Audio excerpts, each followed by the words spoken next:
Bom dia, meninos.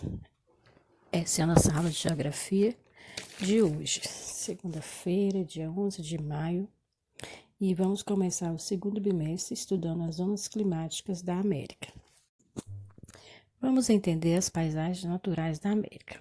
Podemos distinguir três grandes grupos de relevo no continente americano.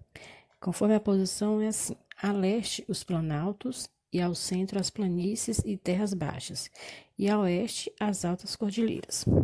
A leste do continente predominam os planaltos com serras e chapadas.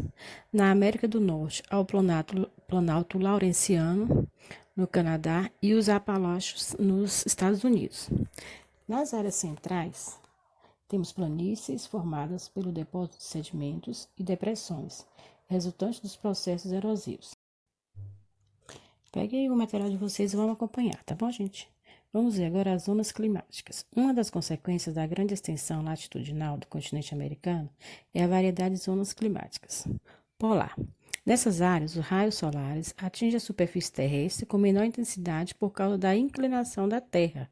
Em razão disso, as temperaturas são baixas, recebem pouca radiação do inverno, o que causa dias curtos e noites longas, característica de regiões de elevadas latitudes, como, por exemplo, áreas do Canadá, Alasca, Groenlândia e o continente Antártico.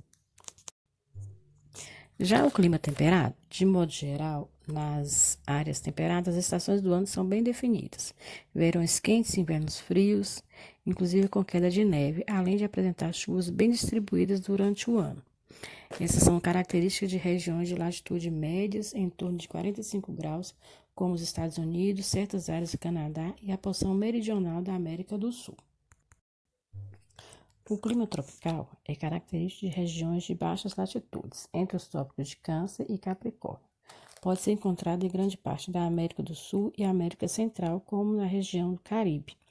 Nessas áreas, as temperaturas são elevadas e os índices pluviométricos alternados, com verão chuvoso e inverno seco, né?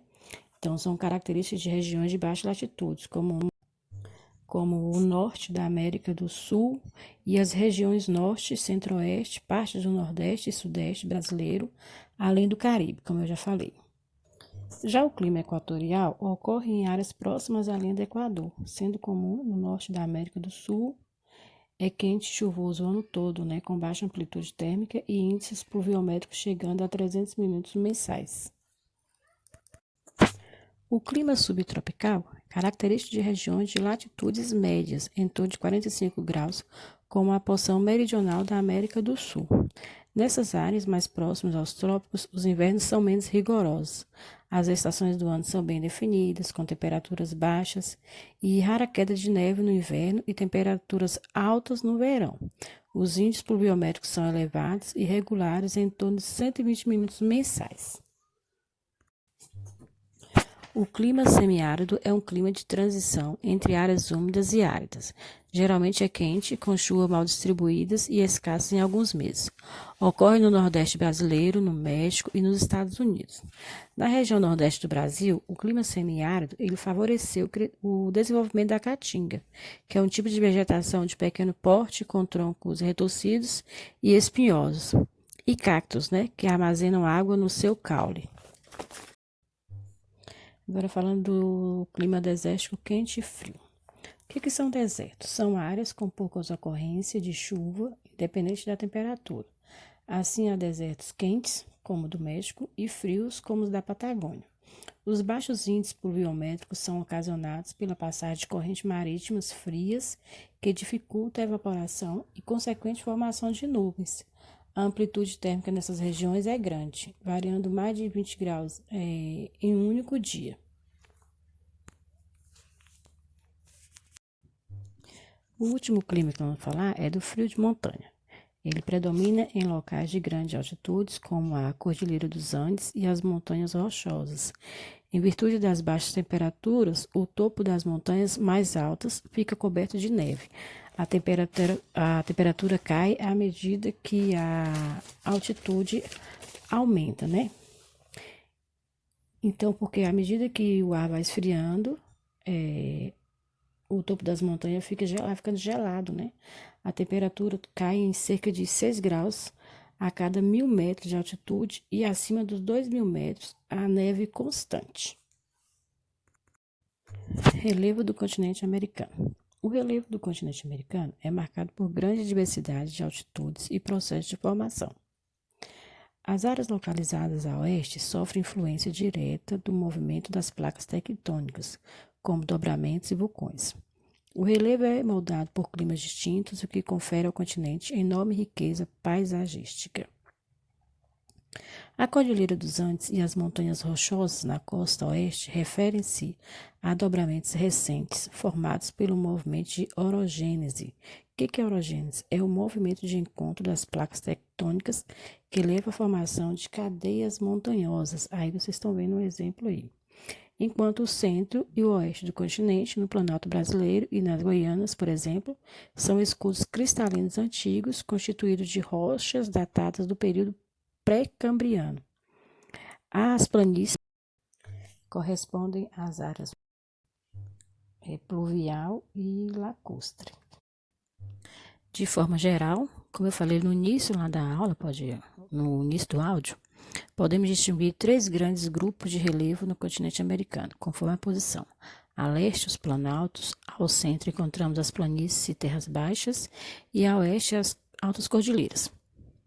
Essas macroformas foram geradas ao longo de milhões de anos e são resultados de processos que ocorrem no interior da crosta terrestre e na litosfera, que são os processos erosivos.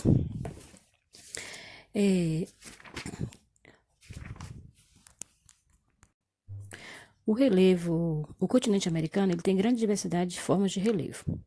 Aí vocês vão ver o texto aí e o mapa seguinte que vão mostrar essa variação. A América apresenta 3 conjuntos de relevo bem distintos, são os planaltos a leste, planícies e terras baixas ao centro e altas cordilheiras a oeste. Então, vocês vão ver isso aí no mapa. As cordilheiras são formadas por dobramentos recentes do período terciário e se estendem no sentido norte-sul. Recebem nomes diferentes como montanhas rochosas na América do Norte e Cordilheira dos Andes na América do Sul. Então, dê uma olhadinha no mapa aí que vocês vão identificar isso aí melhor. Agora, vocês vão fazer uma nova leitura da matéria que eu mandei para vocês, o texto, né? Se precisar, vejam o vídeo novamente, bem parando, para poder vocês tirarem as dúvidas e façam a atividade da página 59. A página 59 é relacionada a um texto que está na página 58. Embora eu não tenha colocado essa observação na atividade de vocês, eu gostaria que vocês olhassem o texto da página 58, que vai falar sobre a vida no norte e no sul. Vou ler para vocês. Alguns ingleses colonizaram a Virgínia e outros a Nova Inglaterra. No entanto, em 1760, os habitantes das duas regiões viviam de coisas inteiramente diferentes de acordo com a geografia da região. A Nova Inglaterra, situada mais ao norte, deve ter verões mais frescos e invernos mais rigorosos. A estação de crescimento da lavoura deve ser muito mais curta. Vamos notar como ficam próximos da costa os Apalaches, empurrando os colonizadores para o mar. Os rios da Nova Inglaterra não são estradas largas como no sul, e sim rios curtos, mais estreitos, mais rápidos e interrompidos por cataratas. O que o mapa não mostra, mas que é também muito importante, são as terras pedregosas da Nova Inglaterra. Era uma terra boa para lavrar, mas o colonizador tinha não somente que abater as árvores para fazer uma clareira, como no sul, mas também tinha que gastar muito tempo retirando pedras, mesmo antes de começar a plantar. A Nova está toda semeada de cerca de vários pés de largura, cheios de pedras, o que significa muitas e muitas horas de trabalho árduo. Como alguém disse mais tarde, querendo fazer piada, aqui, o focinho dos carneiros precisava ser afiado antes de começarem a pastar a grama escondida no meio das pedras, e o milho tinha que ser disparado para dentro do chão, duro como uma espingarda. Assim, era a geografia que determinava a grande diferença entre as culturas da Nova Inglaterra e as do Sul. Não havia fazendas enormes, nem braço negro, nem colheitas básicas. Na Nova Inglaterra, as plantações eram pequenas, lavradas pelos proprietários, e produziam grande variedade de colheitas, como milho, alfafa, centeio, cevada e frutos.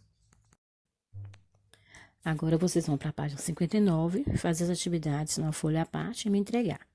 Tem 2 perguntas só, relacionado com tudo aquilo que nós estudamos. E então a atividade está bem pequenininha. Qualquer dúvida na hora de responder, pode perguntar aqui no grupo. Se ficou alguma coisa no áudio, no nosso vídeo aí que não deu para entender, vocês podem perguntar. A gente tem tentado melhorar, né, a nossa qualidade aí para poder facilitar a aprendizagem de vocês, já que vocês estão assim distantes de nós. Então assim, a gente está fazendo o máximo que pode para poder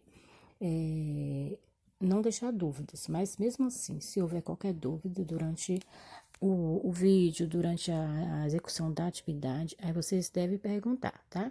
Mas leiam o assunto que eu mandei, vejam o vídeo uma, duas, três vezes, quantas vezes forem necessárias, para que vocês possam fazer a atividade com eficiência, tá bom? Então, fique com Deus, bom estudo e até a próxima.